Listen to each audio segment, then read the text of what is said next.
¿Qué tal, amigos? Bueno, hoy me gustaría poder generar suspenso, pero no, porque ya lo están viendo al invitado de hoy, con quien vamos a tener esta charla, no entrevista, una charla, un intercambio de opiniones. Jorge Rowinsky, en Uruguay, prácticamente todo el mundo sabe quién es por su actividad tanto en radio como principalmente en televisión. 5 minutos de televisión te dan más fama que 30 años de radio. Bueno, Jorge, Sea, presentate vos como te... llegué a la televisión gracias a la radio, no digáis. Bien, bueno, pero No cinco son minutos de 5 televisión minutos dan de más radio. fama. Eso es una frase hecha que no acepto. Llegué a la Bueno, televisión. Y es más, empezamos, vamos a empezar a pelearnos. es más fácil, Presentate para que la es más gente que fácil la no... televisión que la radio. Mucho más fácil. Presentate para que la gente que no sabe quién es Y no, Jorge Rowinsky tenga una idea. es decir, yo me llamo Jorge Robinsky, soy uruguayo, vivo en los Estados Unidos. Para todos los que odian Estados Unidos, vivo en Miami. Es una cosa terrible. Hablo español, o sea que soy hispano para todos los norteamericanos, pero yo soy uno más de los hispanos, pero nadie en Estados Unidos, cuando me dice hispano, pues me llamo Robinsky. Entonces, los hispanos son Martínez, Rodríguez, Antunes, pero no Robinsky. Entonces, tengo un problema existencial bastante grande, ¿no? Bastante grande. Sí, te entiendo porque a mí es más o menos como cuando a mí alguien me dice, pero ¿vos sos judío? Sí. ¿Y dónde naciste? En Uruguay. Ah, entonces no sos judío. Es más o menos una cosa así. Bueno, ¿Cuántos años hace? eso le ha pasado a todos los descendientes de Abraham desde que Abraham salió de Ur, en la Sí, Mesopotamia, hoy Irak, para que alguno se ubique geográficamente. Desde ese momento hasta ahora ha sido el drama, uno de los tantos dramas de los judíos en el mundo. no vamos a parar Errantes, algo hasta, se le dice judíos errantes. Hay una razón y aquí está aplicada. no vamos a parar hasta conquistar Irak como pueblo colonizador que somos. Eh, Israel nunca fue un pueblo colonizador. fue, fue, El pueblo fue de una, Israel, quise decir, el pueblo de fue una, Israel. fue una ironía No, para pero yo te todos la aquellos. corrijo por la duda, porque las ironías no son fáciles de entender. Para los que no la entienden. Bien. Exactamente. ¿Cuánto hace que estás en Estados Unidos, en Miami? Y poco tiempo, 24 años. Ah, una vida. Bien. ¿Y cómo te llevas con el inglés? Mal. Yo no vivo en Estados Unidos, yo vivo en el sur de la Florida. En el sur de la Florida, hablar inglés es un problema Es, bastante serio. Tú que es casi estuviste ser acá, ¿sabes? extranjero. A mí me ha pasado varias veces. Yo soy el que hago las compras en los supermercados y siempre en el supermercado hay alguien desorientado que necesita saber algo. Por ejemplo, ¿dónde está el café? Where is the coffee? Entonces, uno logra entender algo y cuando cuando respondo, diciéndole, por acá, la persona se irrita porque no es de la Florida, es un turista en la Florida, y dice, aquí nadie habla en inglés, enojado, y se va. Como es una, por algo, tanta gente vota a Donald Trump. Hay una razón. Porque no lo entienden. 60 Bien. millones de norteamericanos hablan español. Tenemos 60. a los dos nos encanta la política, nos encanta analizarla, más allá de ideologías. Más allá de ideologías. Nos encanta tratar de analizar y de entender la política y de poder tratar de ser una especie de futuristas tratando de ver qué es lo que va a pasar. Eh, Tenemos la alegría, a muchos esto les pesa, pero nosotros tenemos la alegría de estar viviendo un momento en el cual tenemos elecciones en Uruguay y tenemos elecciones en Estados Unidos. Tenemos que tú vas a votar acá. Me refiero en general como Ay, analista. ay. Bueno, si vas a empezar a corregirme como profesor, yo quiero contarles que yo conozco a Jorge desde la década del 80, en que él tenía un programa en CX30, La Radio, que originalmente se llamaba Radio Nacional, pero la dictadura cívico-militar fascista uruguaya le prohibió llamarse Radio Nacional, entonces le cambiaron el nombre por La Radio. Luego, años después en democracia, volvió a ser Radio Nacional. Y Que fue hoy un en día, error para mí fue un error. sí, la verdad que El nombre que hizo popular a CX30 fue la fue la radio. radio. Sí, sí, los Entonces militares nunca le pude hicieron... entender por qué a alguien se le ocurrió que debía volver al nombre anterior. Era para. Yo entiendo que la razón más importante era tratar de demostrar que la dictadura había silenciado CX30, lo entiendo. Pero CX30, la radio, no era una radio, era un monstruo de comunicación. Una cosa impresionante. Y debió seguir siendo CX30 la radio. Pero Y bueno, bueno, el problema es que hay gente que cree que sabe de marketing. Yo no sé nada de marketing, pero me doy cuenta de quienes no saben de marketing también, y quien le cambió el nombre evidentemente no sabe nada de... yo siempre digo cuando me preguntan, Sí, alguna vez alguien me entrevista, como en esta oportunidad, este, y yo digo siempre que trabajé en CX30 la radio. Le puedo dar agregar algo más, ¿no? Es decir, algunos hacen aspaviento. La radio de Germán Araujo, ¿no? Porque eso, aunque ahora la calle Andes tiene el nombre de Germán Araujo hacia el Río de la Plata, ¿no? Desde 18 de julio hasta el Río de la Plata, Germán fue eso, esa explosión de la comunicación a través de CX30. Era sí, sí, sí, CX30 la radio de Germán. sin duda, sin duda. Yo empecé escuchando la radio porque mi papá escuchaba a Germán, yo era chico en ¿No? esa época, nací en el 71, era un adolescente, y ahí comencé a escuchar a Germán, y después venía Story y bueno, varios, bueno, la mayoría ya no están por un tema biológico. Impresionante. Yo conocí la historia de CX30 antes de la dictadura, cuando era CX30 Radio Nacional.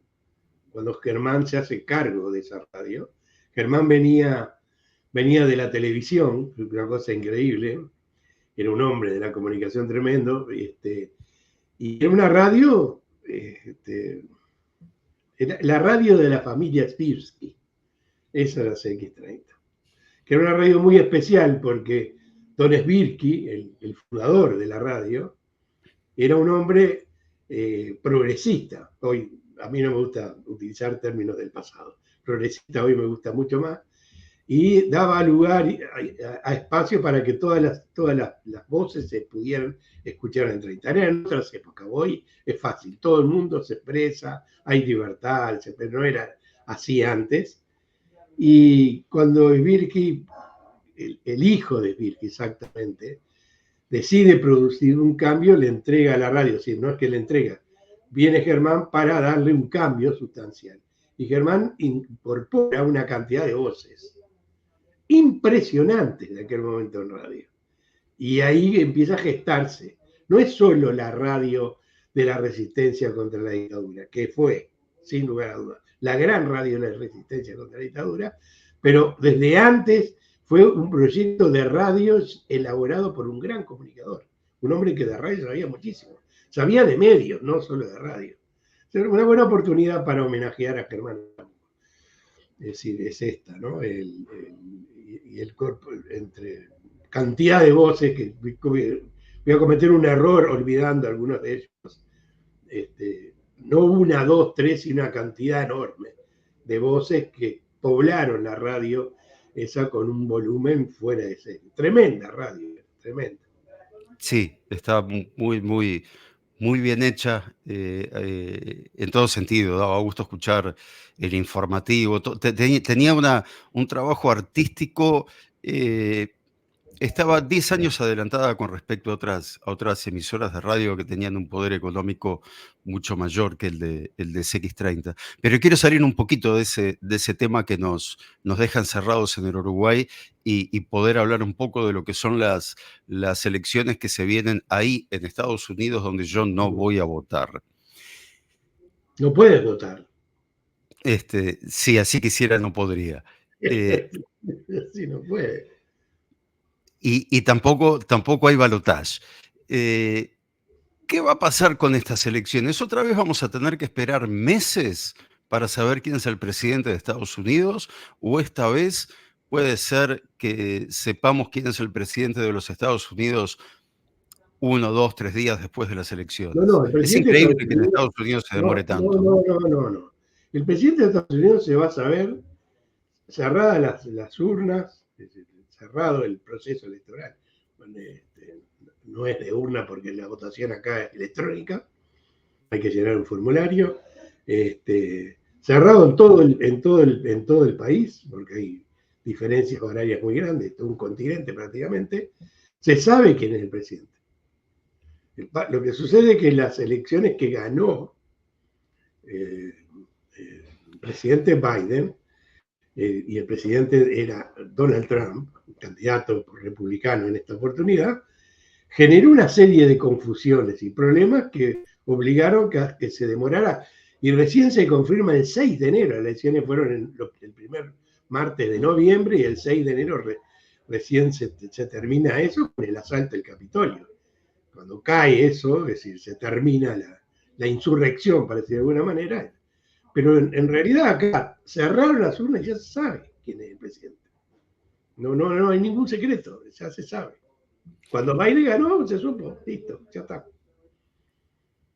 Bien, no, yo el recuerdo que tengo es que a la noche ganaba Trump y a la mañana ganaba Biden. Es el recuerdo al menos No, que me no, quedó a no, mí de esta no hay última ninguna elección. posibilidad de esto. Primero, por las elecciones son indirectas.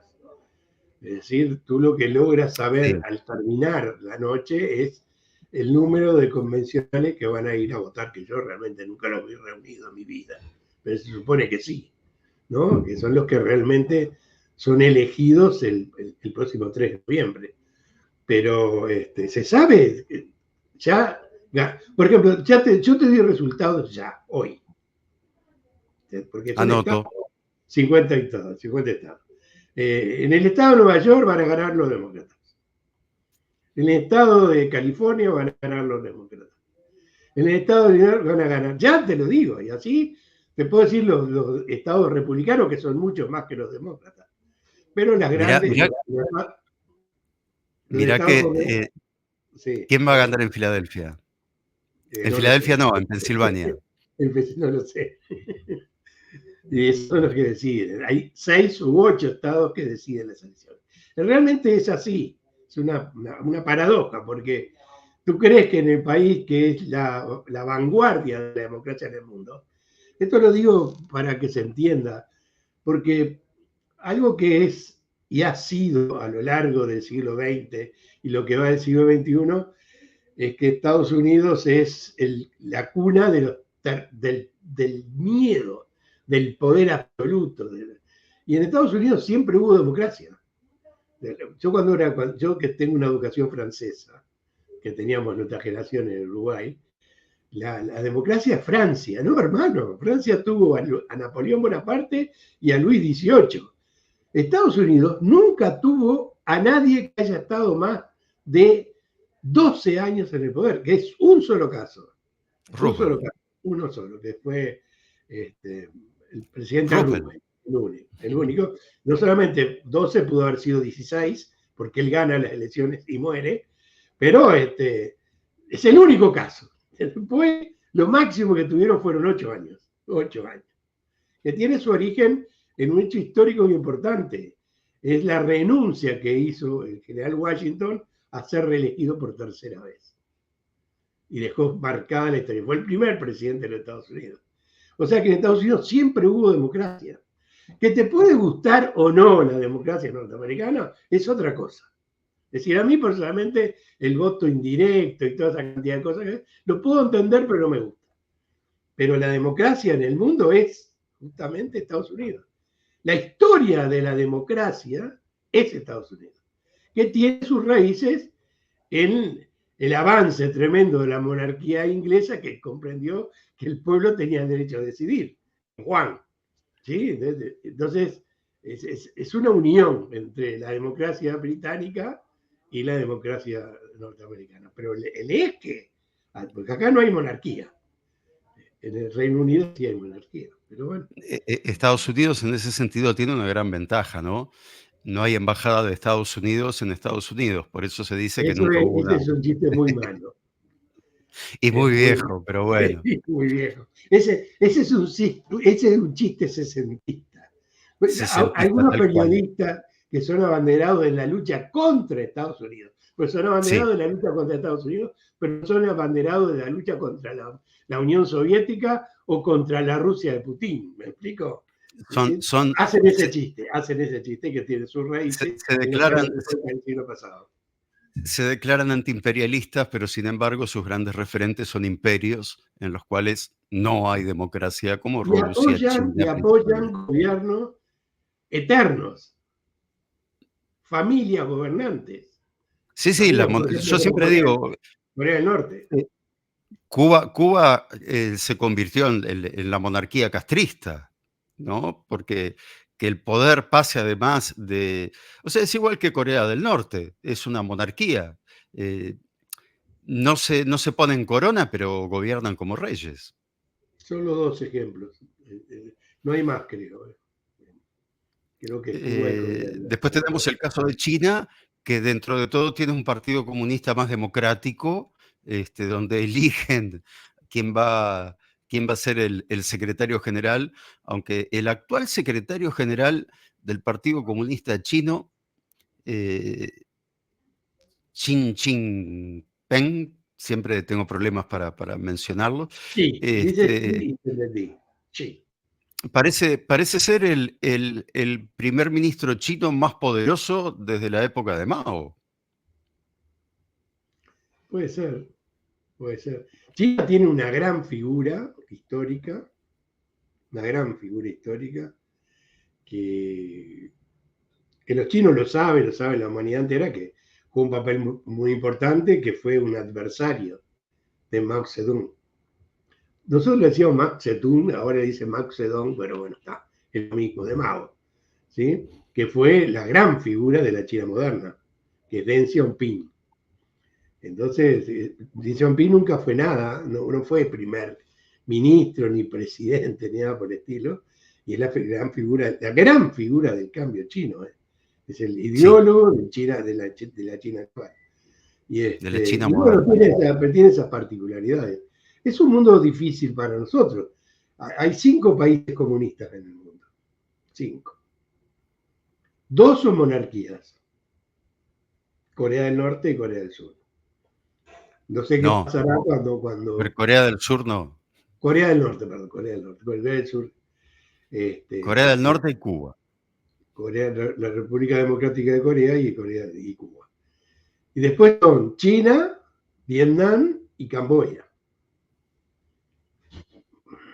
Camboya nunca se sabe porque es un misterio absoluto. Aunque ahora es un centro turístico muy importante, pero muy importante.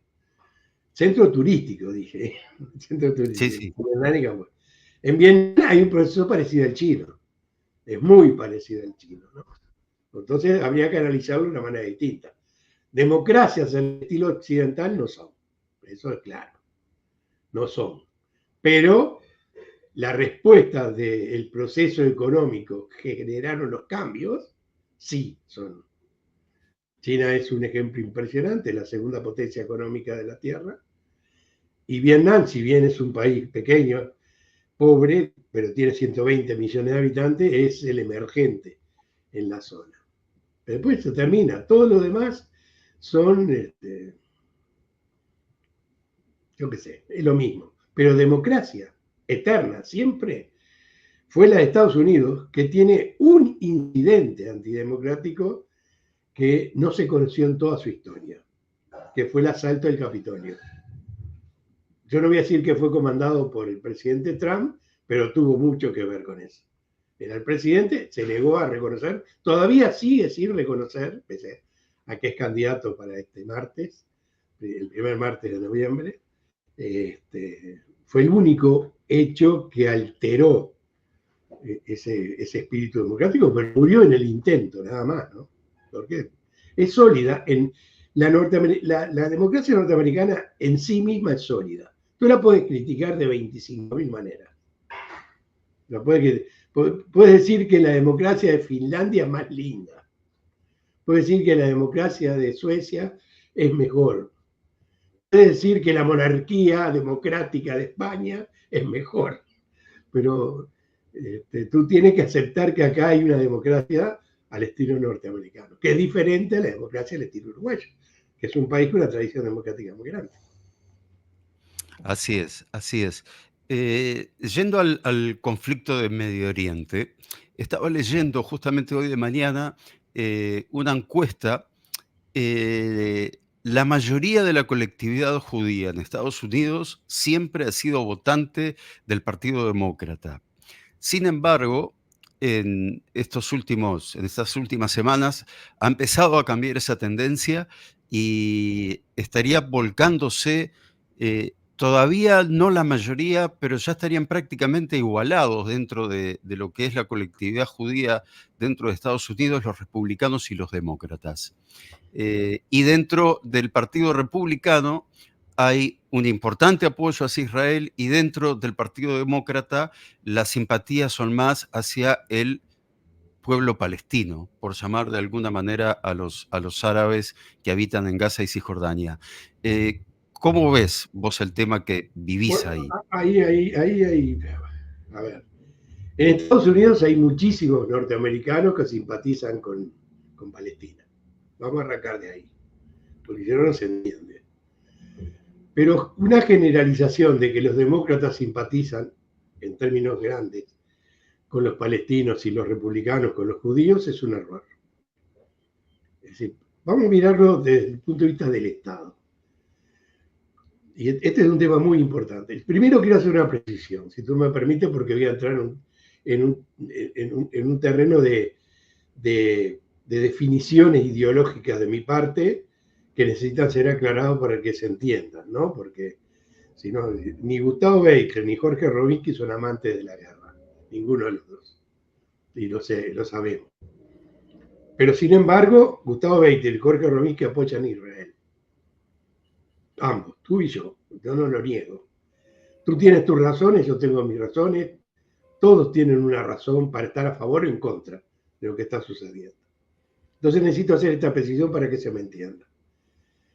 Mi definición es en torno al conflicto del Medio Oriente, en que involucra a Israel desde su nacimiento, es si tiene derecho a existir o no. Esa es la base del arranque. No estoy eludiendo la pregunta sobre Estados Unidos, me estoy definiendo yo para que se me entienda. Entonces, yo me siento a conversar con quien sea. La primera pregunta le digo, ¿Israel tiene el derecho a existir como Estado? Entonces ahí hay dos preguntas, ¿sí o no? No hay una más o menos, ¿sí o no? Entonces, si a mí me hacen la pregunta, yo, es sagrado el derecho de existencia del Estado de Israel. Por lo tanto, todo aquel que se opone a la existencia del Estado de Israel, eso yo lo veo mal. Lo veo mal. Vamos a los Estados Unidos ahora. Acá en Estados Unidos no creo que nadie esté en contra de la existencia del Estado de Israel. Lo creo por dos razones. La primera porque son conflictos lejanos, esto aunque parezca mentira tiene su importancia, y la segunda es porque Israel ha sido el gran aliado de Estados Unidos en la región. Esto puede tener varios puntos de vista, pero hay uno que es muy especial, es que el gran aliado de Estados Unidos en la región es Israel. Es así, es Israel. Y los norteamericanos saben quiénes son sus amigos y quiénes no son. Son en términos generales. Puede haber una cantidad de norteamericanos, porque esto es una democracia, que no entiendan esto, pero en términos que la mayoría de los norteamericanos saben quiénes son sus amigos. Les voy a poner un ejemplo para que se entienda. Cuando la supuesta guerra de las Malvinas, es decir, cuando el gobierno de Galtieri intentó reconquistar, no sé cuál es la palabra, porque no sé si la Malvinas alguna vez fue en Argentina, invadió las Malvinas, el Reino Unido respondió con la guerra, es decir, incluso avisó, vamos para allá.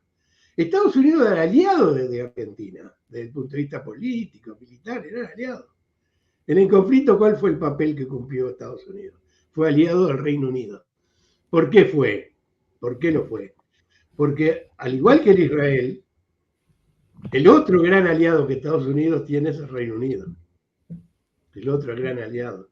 Y eso es sagrado acá. ¿Por qué hice todas estas precisiones?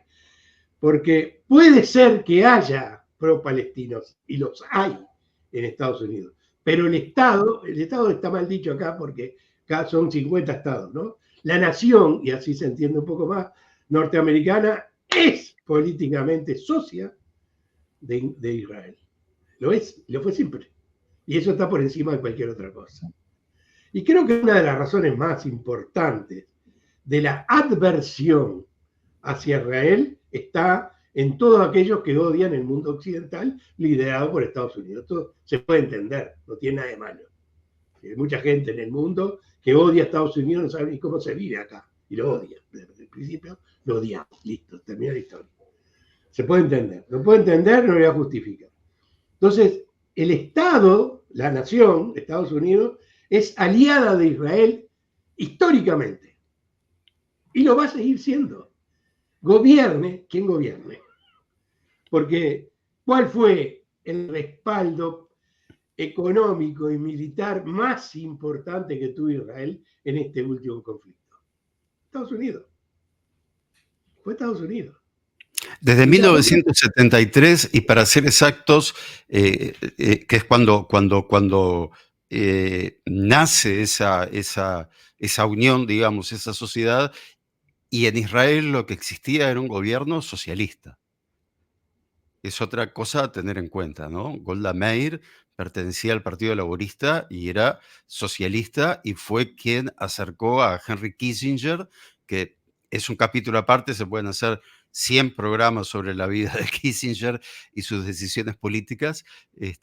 Esa relación nació con un gobierno socialista en Israel, que tuvo gobiernos socialistas desde su nacimiento, desde su independencia, hasta el año 78.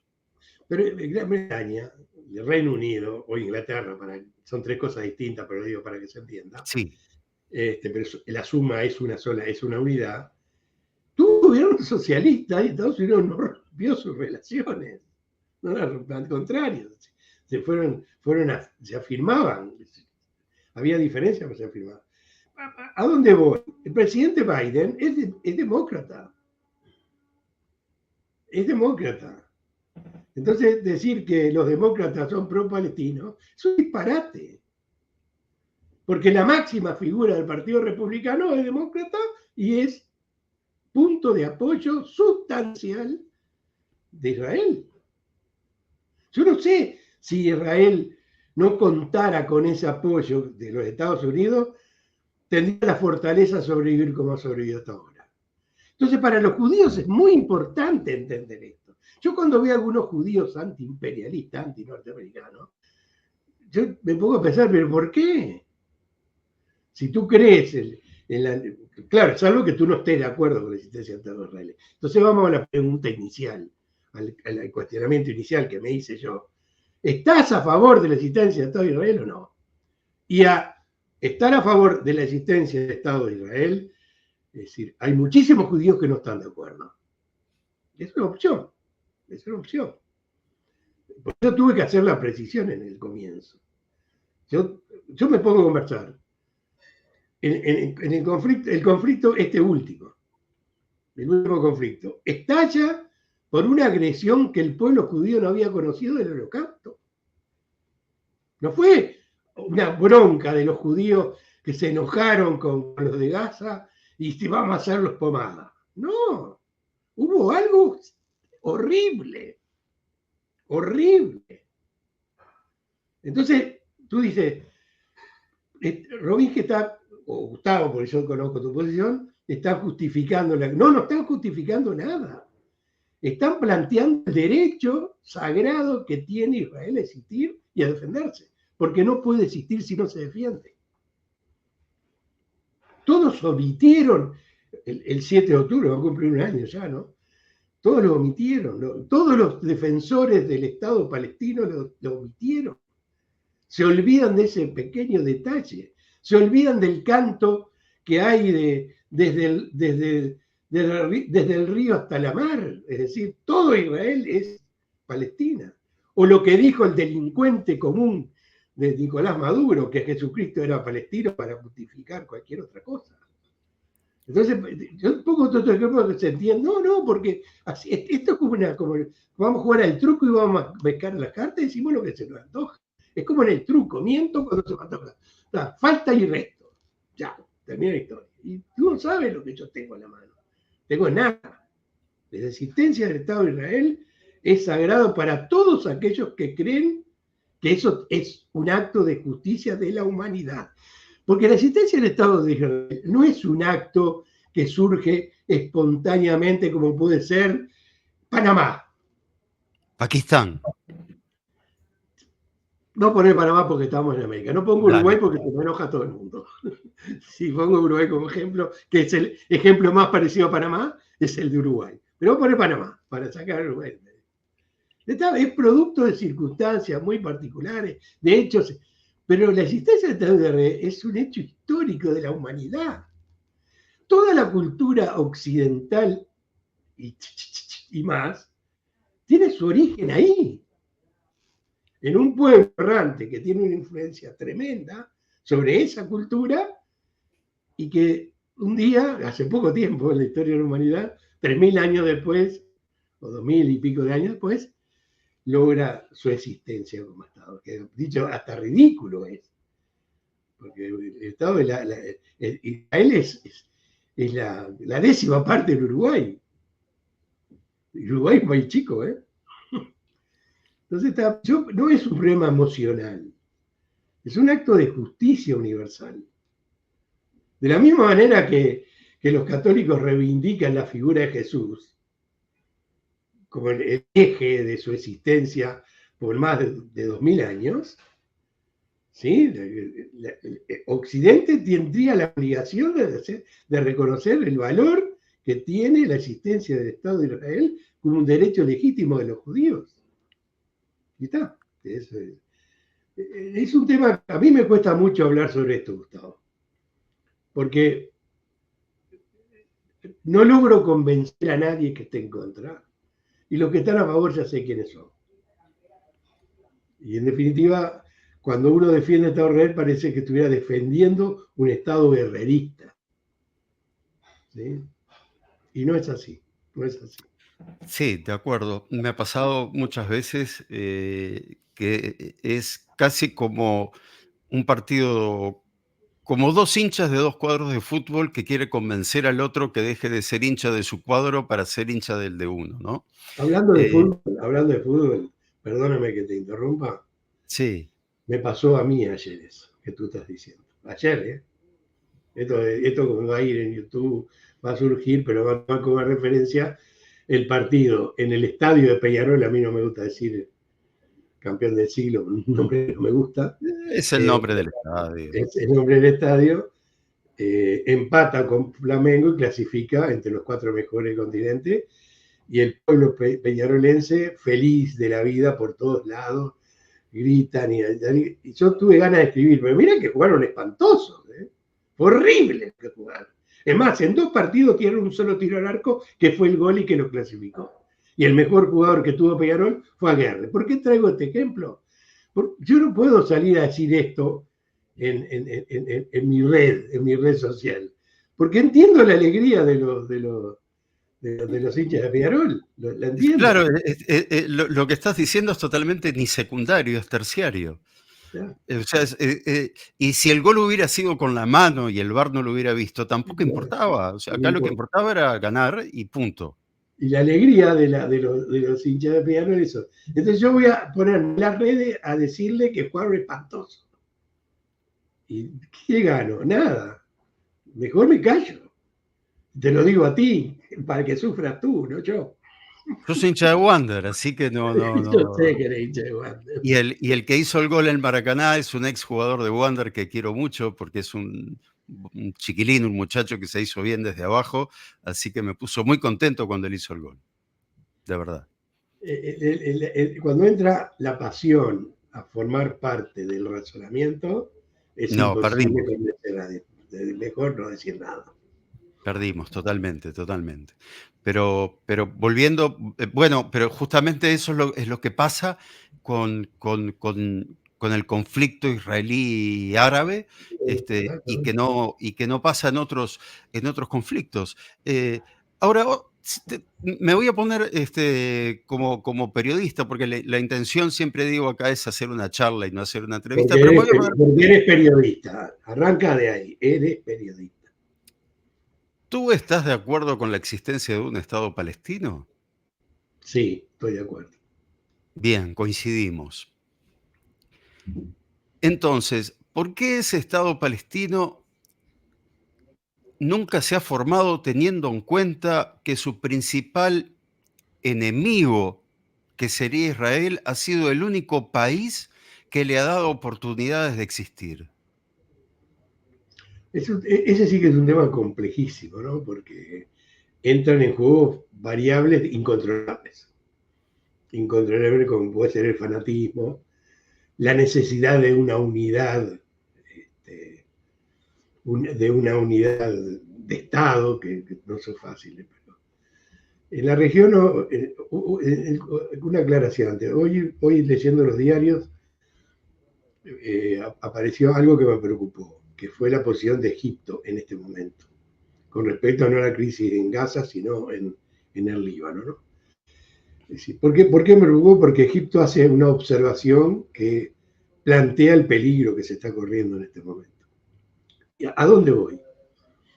A los palestinos, como todos los pueblos árabes que se dividieron en estados por un capricho del Imperio Británico y acompañado por los franceses, necesitaban elementos de unión. Es muy difícil unir a los pueblos. El ejemplo más claro es Uruguay. Uruguay no es un país unido, todo el mundo de acuerdo. Está dividido en partes, todos los países del mundo están divididos en partes. Pero siempre hay una búsqueda que el Estado tenga una especie de unidad que le permita funcionar como Estado. Pero palestinos, tomando como origen lo que estamos hablando ahora, hay en Egipto, hay en Jordania, hay en el Líbano, hay en Siria y hay en Israel. Y hay en Israel. Entonces, la existencia del Estado de Israel ya está planteado, porque en Jordania, Jordania no tiene conflictos bélicos con Israel y que los tuvieron, igual que Egipto, pero los resolvieron. Cuando Jordania y Egipto reconocieron el Estado de Israel, vamos a aclarar que no fue tan fácil, porque hubo guerra en el medio, desde ese momento hasta ahora no ha habido ningún conflicto con él. Importante, siempre algo hay, pero conflicto importante no los ha habido. Es decir, si tú reconoces el Estado de Israel, la discusión se termina. Yo no sé porque yo estuve una sola vez en Israel, este tema siempre está planteado, tú también estuviste y sabes que siempre se está hablando de este tema. No sé bien, si hay muchísimos israelíes que están de acuerdo con la existencia de los dos estados, pero muchísimos. O sea, es minoría el que considera que no existe el derecho de los palestinos a tener estado. Es minoría. Yo digo, podría ser un conflicto difícil, fácil de resolver, alcanza con que se reconozca el Estado de Israel para resolver el tema, pero no. Entonces hay otros factores que entran en juego que son mucho más complejos y que, bueno, que llevamos 70 y pico de años discutiéndolo y parecería que va a seguir de largo. No veo una paz cercana en ese tema, pero contestándote la pregunta, me alargué un poco en la respuesta para hacer aclaraciones, yo creo en la existencia porque más allá de cualquier otra cosa, existe el concepto de nación de los palestinos. Y eso no se puede quitar. Existe el concepto de nación de los palestinos. Y la paz pasa por eso, pasa por ahí. Bien. Llevamos 40 minutos de charla. A mí no No, me no, gusta. yo puedo hablar 4 horas, 5 horas. Tenía programa de Sí, 5 horas de radio, ¿eh? Te paso y todo. encima tengo los vecinos que están haciendo una reforma y hay un taladro que está taladrando exactamente la pared que tengo aquí a mi izquierda. Y por eso cada tanto ven que me muevo así, porque cierro mi micrófono para que no se sienta tanto el ruido, bueno, no sé cuánto entra ese ruido. Eh, pero tampoco quiero hacer muy larga la charla, prefiero de repente volver a tener una charla, una segunda instancia, vamos a tener tiempo de tener más de 2 charlas seguramente. Pero me gustaría ir cerrando para no hacer tan largo este video. Estamos de acuerdo en muchas cosas. Estamos de acuerdo, evidentemente, en la existencia, en el derecho a la existencia del Estado de Israel y en el derecho de la defensa del Estado de Israel. Estamos de acuerdo en que eh, exista un Estado palestino, solo falta que los palestinos estén de acuerdo en fundarlo y en aceptar la existencia del Estado de Israel. Es un pequeño detalle, pero bueno, no sé si lo veremos. Eh, en La autoridad principio, palestina, con toda su debilidad, reconoce el Estado de Israel. Claro que no es la mayoría, porque en Gaza gobierna lo opuesto, o gobernaba, no sé en qué situación estaba. Entonces, sí, es jamás, complejo.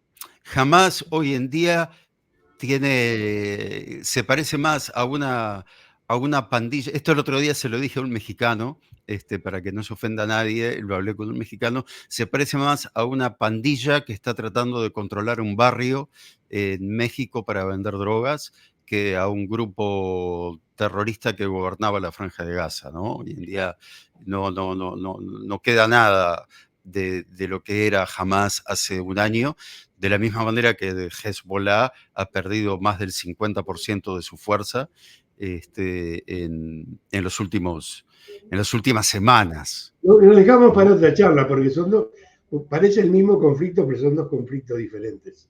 Totalmente diferentes porque para empezar, Hamas es sunita y Hezbollah es chiita. O Que sea no que es poca si, cosa. si lograran entre ellos destruir al Estado de Israel, dejaría de haber una tierra que los separe y empezarían una guerra entre ellos. Y Eso es bueno, algo que hay que varios sería. ejemplos de que están en guerra. ¿Eh?